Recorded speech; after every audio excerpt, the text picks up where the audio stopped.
اعلان دعوت۔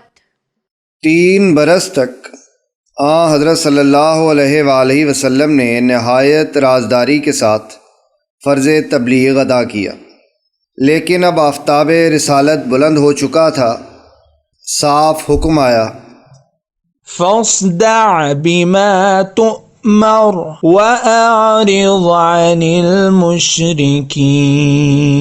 جس بات کا آپ کو حکم دیا گیا ہے اس کا صاف صاف اعلان کر دیجئے اور مشرکین کی پرواہ نہ کیجئے۔ وَأَنذِرْ عَشِيرَتَكَ الْأَقْرَبِينَ وَاخْفِضْ جَنَاحَكَ لِمَنِ اتَّبَعَكَ مِنَ الْمُؤْمِنِينَ۔ اور سب سے پہلے اپنے قریبی رشتہ داروں کو کفر اور شرک سے ڈرائیے، اور جو ایمان لا کر آپ کا اتباع کرے اس کے ساتھ نرمی اور شفقت کا معاملہ فرمائیے۔ وَقُلْ إِنِّي أَنَا النَّذِيرُ الْمُبِينُ۔ اور آپ یہ اعلان کر دیجئے کہ میں واضح طور پر ڈرانے والا ہوں۔ حضرت صلی اللہ علیہ وآلہ وسلم نے کوہ صفا پر چڑھ کر قبائل قریش کو پکارا۔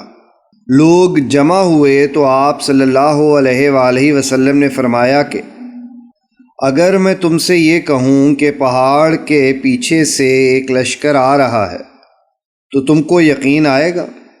ہاں، کیونکہ آپ صلی اللہ علیہ وآلہ وسلم کو ہمیشہ سے ہم نے سچ بولتے دیکھا ہے۔ آپ صلی اللہ علیہ وآلہ وسلم نے فرمایا، تو میں یہ کہتا ہوں کہ اگر تم ایمان نہ لاؤ گے تو تم پر عذاب شدید نازل ہوگا۔ یہ سن کر سب لوگ، جن میں ابو لہب آپ کا چچا بھی تھا، سخت برہم ہو کر واپس چلے گئے۔ اسی ابو لہب کے بارے میں سورہ نازل ہوئی، تبت يدا أبي لهب وتب ما أغنى عنه ماله وما كسب سيصلى نارا ذات لهب وامرأته حمالة الحطب في جيدها حبل من مسد۔ ہاتھ ابو لہب کے برباد ہوں اور وہ خود برباد ہو چکا ہے۔ اس کی دولت اور اس نے جو کمائی کی تھی وہ اس کے کچھ کام نہیں آئی۔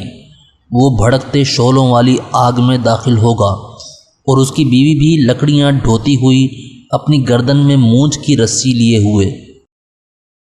چند روز کے بعد آپ صلی اللہ علیہ وآلہ وسلم نے حضرت علی رضی اللہ عنہ سے کہا کہ دعوت کا سامان کرو۔ تمام خاندان عبد المطلب کو مدعو کیا گیا۔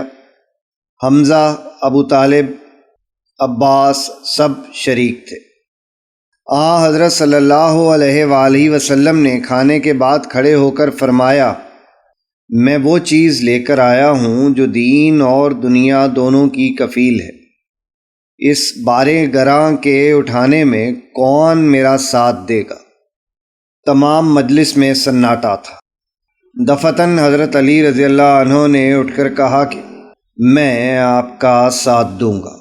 قریش کے لیے یہ ایک حیرت انگیز منظر تھا کہ 2 شخص دنیا کی قسمت کا فیصلہ کر رہے ہیں۔ حاضرین کو بے ساختہ ہنسی آ گئی، لیکن آگے چل کر زمانے نے بتایا کہ یہ سراپا سچ تھا۔ اب مسلمانوں کی ایک جماعت تیار ہو گئی تھی جن کی تعداد 40 سے زیادہ تھی۔ آپ صلی اللہ علیہ وآلہ وسلم نے حرم کعبہ میں جا کر توحید کا اعلان کیا۔ کفار کے نزدیک یہ حرم کی سب سے بڑی توہین تھی، اس لیے دفتن ایک ہنگامہ برپا ہو گیا اور ہر طرف سے لوگ آپ صلی اللہ علیہ وآلہ وسلم پر ٹوٹ پڑے۔